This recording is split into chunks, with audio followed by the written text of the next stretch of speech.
सम्मान्य सभामुख महोदय, आज म यस गरिमामय प्रतिनिधि सभामा माननीय डोलप्रसाद अर्यालज्यूलाई सभामुख पदका लागि माननीय रवि लामिछानेले प्रस्तुत गर्नुभएको प्रस्तावको समर्थकको रूपमा उभिँदै गर्दा गौरव र जिम्मेवारी दुवैको गहिरो अनुभूति गरिरहेको छु। सम्मान्य सभामुख महोदय, सर्वप्रथम त म आज यस गरिमामय संसदमा उभिँदै गर्दा केवल एउटा प्रतिनिधि मात्रै होइन, चितवन क्षेत्र नम्बर 3 को त्यो माटोको स्वर लिएर उभिएको छु, जहाँ माडीको हनुमान झुलादेखि भरतपुरको पारस बस पार्कसम्म, गोलाघाटदेखि शिवाघाटसम्म प्रकृतिले आफ्ना अनुपम छटाहरूले भरिदिएको छ। तर सभामुख महोदय, यही सुन्दर प्रकृतिको काखमा एउटा गहिरो पीडा पनि लुकेको छ। त्यो सौन्दर्यभित्र सङ्घर्ष छ, त्यो हरियालीभित्र अभाव पनि छ। आज म ती मानिसहरूको प्रतिनिधित्व गर्दै यस सभामा उभिएको छु, जो इमान्दार छन्, जो कर्मठ छन्, जो आफ्नै पसिनाले धरतीलाई उर्वर बनाउँछन्, अन्न उब्जाउँछन्, तर मल, बिउ बिजन, सिँचाइ जस्ता सामान्य आवश्यकताबाट पनि वञ्चित भएर निराशा र पीडासँग जुधिरहेका छन्। म ती आवाजहरूको प्रतिनिधित्व गर्छु, जसले वर्षौँसम्म लाल पूर्जाको नाममा गरिएको राजनीतिका कारण आफ्नै भूमिमा पनि भूमिहीन बनेर बस्नु परिरहेको छ। सभामुख महोदय, जसले एक मुठी माटोको अधिकारका लागि जीवनभर याचना गरिरहनु परिरहेको छ, त्यस्तो मानिसहरूको प्रतिनिधित्व म गरिरहेको छु। जहाँ मानिस र जनावरहरूको द्वन्द्वमा मानिसको जीवन जोखिममा छ र मानिसहरूले हामीलाई केही चाहिएको होइन, केवल मानिस भएर मलाई बाँच्न देऊ न भनेर याचना गरिरहनु परिरहेको छ, त्यस्तो ठाउँको प्रतिनिधित्व म गरिरहेको छु। सभामुख महोदय, यी चितवन क्षेत्र नम्बर 3 का प्रतिनिधिमूलक समस्याहरू चितवन क्षेत्र नम्बर 3 का मात्रै होइनन्, देशभरिका समस्याहरू हुन्।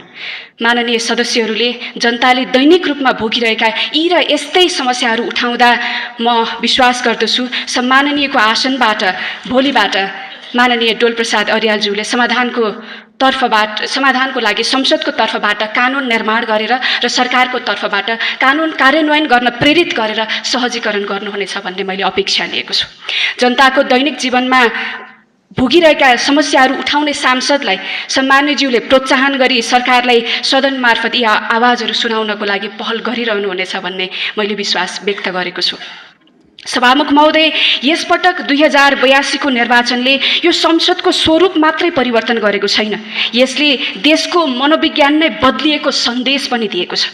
धेरै नयाँ अनुहारहरू यस संसदमा प्रवेश गरेका छन्, तर ती अनुहारहरू परिवर्तनको आकांक्षा बोकेर जनमतका प्रतिबिम्ब बनेर यस संसदमा उभिएका छन्। सभामुख महोदय, यस निर्वाचनले स्पष्ट भनेको छ, नेपाल अब यथास्थितिमा बस्न तयार छैन। नेपाल अब तदर्थवादको चक्रमा अल्झिरहन पनि चाहँदैन। नेपाल अब नयाँ सोच, नयाँ नेतृत्व र नयाँ परिणामको खोजीमा छ। त्यसैले सभामुख महोदय, यो परिवर्तनको अपेक्षा, भरोसा र प्रतिज्ञाको मञ्च पनि बनेको छ। म आज यस रोस्टमबाट चारैतिर आँखा डुलाउँदै गर्दाखेरि म केवल सांसदहरूको अनुहार मात्रै देखिरहेको छैन, म आजको यस उपस्थितिमा सम्पूर्ण नेपालका कठिन भूगोलहरूको कथा पनि देखिरहेको छु। या पीडा पनि देखिरहेको छु, सङ्घर्ष पनि देखिरहेको छु र सँगै नेपालको उज्यालो भविष्यको आशा पनि देखिरहेको छु। नेपालको भूगोलमा हिमालको भोटदेखि तराईका फाँटसम्म फैलिएका आवाजहरूको प्रतिनिधित्व यो संसदमा छ। नेपाल र नेपालीको दुःख जति छ, सँगसँगै आजको यस संसदमा सम्भावनाहरू पनि छन्। त्यसकारणले दुःख र सम्भावना आज सँगसँगै यात्रा गरिरहेको पनि मैले अनुभूत गरिरहेको छु। सभामुख महोदय, आज यस संसदमा उभिरहनुभएका हाम्रा मान्य सांसदज्यूहरू पदभन्दा पनि बढी प्रतिज्ञा लिएर आउनुभएको छ। त्यसै कारणले गर्दाखेरि सम्मान्य सभामुख महोदय, यसपटकको संसद पक्ष र विपक्षको सीमाभन्दा माथि उठ्नै पर्छ। यो संसद जनताको मुद्दामा केन्द्रित हुनै पर्छ, समाधान उन्मुख र स्पष्ट रूपमा परिणाममुखी बन्नै पर्छ।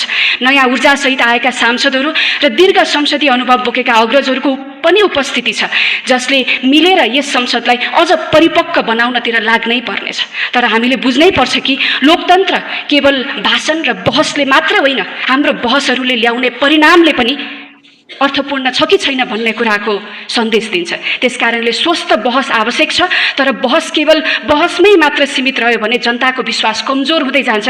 त्यसै कारणले यसपटकको बहस अर्थपूर्ण, उत्तरदायी र परिणाममुखी हुनुपर्छ भन्ने कुरामा म सम्पूर्णलाई निवेदन गर्न चाहन्छु, ताकि संसद जनताको अपेक्षाको साँचो प्रतिबिम्ब बन्न सकोस् र हाम्रो सभामुख महोदयले भोलिका दिनदेखि यस कुराको लागि सहजीकरण गर्नुहोस् र हाम्रा मान्य सांसदज्यूहरूले पनि आफूलाई त्यही प्रकृतिले जिम्मेवार बोध गर्न सक्नुहोस्। सम्मान्य सभामुख महोदय, मान्य डोल प्रसाद अर्यालज्यू निर्विरोध रूपमा निर्वाचित हुनुभएको छ, जो आफैमा यस सदनको सामूहिक विश्वास बोकेर आउनुभएको छ भन्ने कुराको स्पष्ट अभिव्यक्ति पनि हो। त्यसकारणले यो केवल निर्वाचनको परिणाम मात्रै होइन, यो सदनले तपाईँमाथि राखेको भरोसा पनि हो भन्ने कुरा म यहाँलाई स्मरण गराउन चाहन्छु सम्मान्य सभामुख महोदय मार्फत।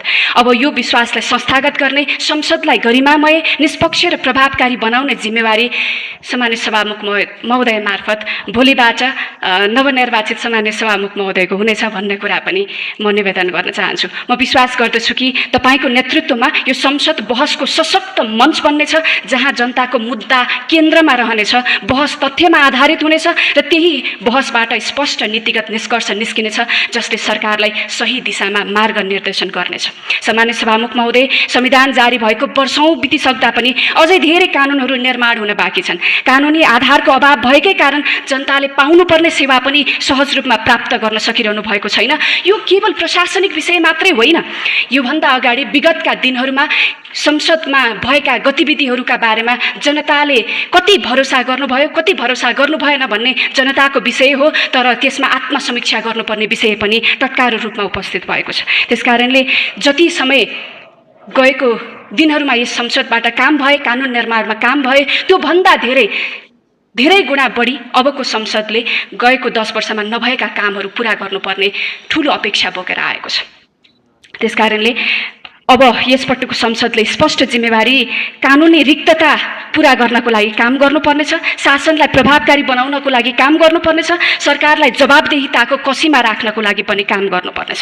अब ढिलाइ गर्ने संस्कारलाई हामीले तोड्नै पर्छ, निर्णय गर्ने साहस देखाउनै पर्छ र काम गर्ने संसदको पहिचान स्थापित गर्नै पर्छ। म कानुन, न्याय तथा संसदीय मामिला मन्त्रीको हैसियतले सरकार र संसदबीच प्रभावकारी समन्वय गर्दै यस प्रक्रियालाई तीव्र गतिमा अगाडि बढाउनको लागि प्रतिबद्ध छु भन्ने कुरा पनि म संसद मार्फत निवेदन गर्न चाहन्छु।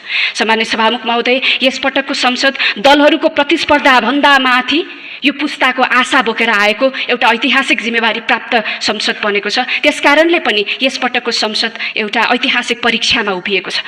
हामीले आउने पुस्ताको भविष्य सुनिश्चित गर्न सक्छौँ कि सक्दैनौँ, नेपालको अबको मार्गदर्शन सही दिशामा लैजान सक्छौँ कि सक्दैनौँ भन्ने कुराको निर्णय यहीँबाट हुनेछ।